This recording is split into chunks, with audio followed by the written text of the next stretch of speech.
Buenos días, compañeros. Buenos días, profesora. Voy a explicar la interpretación jurídica de Hall-Kelsen. ¿Sabías que existen diferentes tipos, lagunas y analogías que conforman la interpretación del derecho?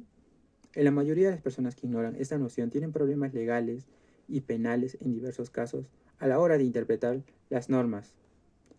La interpretación jurídica no es nada más que un proceso esencial, dinámico, que implica en comprender, ¿no?, y aplicar las normas legales en situaciones específicas. Los intérpretes del derecho, como los jueces, juristas y profesionales, saben cómo aplicar esas interpretaciones de manera efectiva, ¿no?, en las leyes. Por eso hoy vengo a informarles, ¿no?, cómo se interpreta, ¿no?, los tipos y las lagunas en las analogías de la interpretación jurídica, ¿no? Los métodos de interpretación son dos, ¿no? Primeramente está el histórico, ¿no? El método histórico nos dice que a la hora de interpretar una ley debemos tener en cuenta la historia, ¿no?, y todos los elementos que se dieron aprobación en el texto legal. Por ejemplo, si hay una ley que se prohíbe fumar en el mar, según el contexto histórico nos dice no. Por ejemplo, en un contexto histórico, las playas estaban llenas de colillas de tabaco, ¿no? No. Por otro lado, la interpretación sistemática se considera atendiendo a las conexiones de la misma con la totalidad del ordenamiento jurídico, del cual forma parte, incluidos los principios generales del derecho. Ejemplo, si hay un tratado internacional, ¿no? Si hay un tratado internacional que incentiva la prohibición de fumar tanto como en las playas como en el mar, ese tratado puede influir en la norma local, en la norma provincial, ¿no? Por otro lado, los tipos de lagunas en la interpretación, la lógica, la técnica, son, ¿no? Primeramente voy a explicar la laguna lógica, ¿no? Se refiere cuando hay una norma que no está del todo regulada, ¿no? Pero sin embargo, siempre se puede encontrar una solución, ¿no?, de acuerdo a la normativa. Sin embargo, claro, ¿no? Por otro lado, la laguna técnica se refiere, ¿no?, a una situación en la que las disposiciones legales y los términos específicos utilizados en la redacción de la ley son ambiguos, ¿no?, son imprecisos y no son del todo claros, ¿no? Estas lagunas técnicas pueden surgir debido a defectos en la redacción de la ley, o sea, errores que cometió el legislador, ¿no?, a la hora de dar validez a esta normativa, ¿no?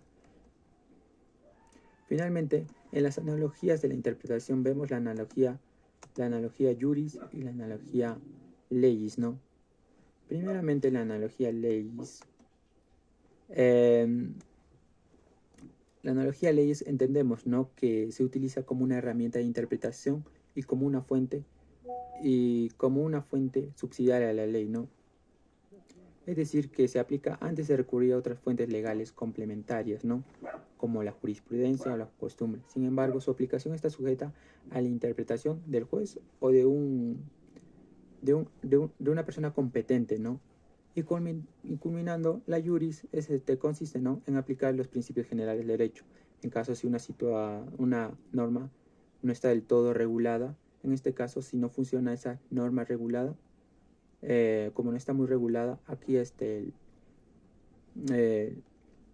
las autoridades competentes utilizan los principios generales para solucionar este problema, ¿no? En el caso, por ejemplo, en el caso de la jurisprudencia, ¿no?, se utiliza la jurisprudencia de antecedentes pasados para solucionar un problema actual, ¿no?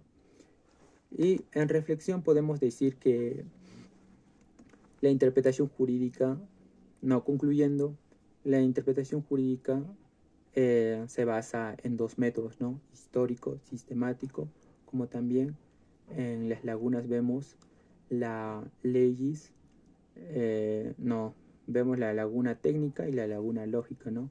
Y en las lagunas vemos, ¿no? Digo, sí, en las lagunas vemos en la analogía vemos a la legis y a la juris, ¿no? Concluyendo, podemos decir, ¿no?, que esta interpretación, todo lo que dije, sirve, ¿no?, de una manera muy importante que influye, ¿no?, en la vida cotidiana de las personas, ya que esto influye en cómo deben interpretar correctamente las leyes, ¿no? Ya que de esta manera se puede evitar problemas en la actualidad como en la vida cotidiana de cada uno de nosotros. Eso sería todo. Muchas gracias.